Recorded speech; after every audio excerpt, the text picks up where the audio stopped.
Nakatakdang isagawa po ang physician's licensure examination sa darating po na March 30 to 31 at April 6 to 7 ng ngayong taon sa May Carmay Elementary School, Barangay Carmay East, Rosales, Pangasinan.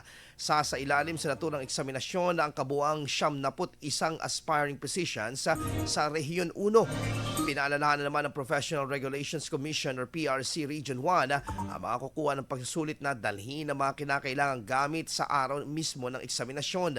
Hinimok din ng mga ito na aralin ang impormasyong nakalagay sa NOAA at bisitahin ang kanilang official website na www.prc.gov.ph 3 hanggang 5 araw bagong eksaminasyon upang maiwasan ang anumang aberya. IFM News. IFM News. IFM News.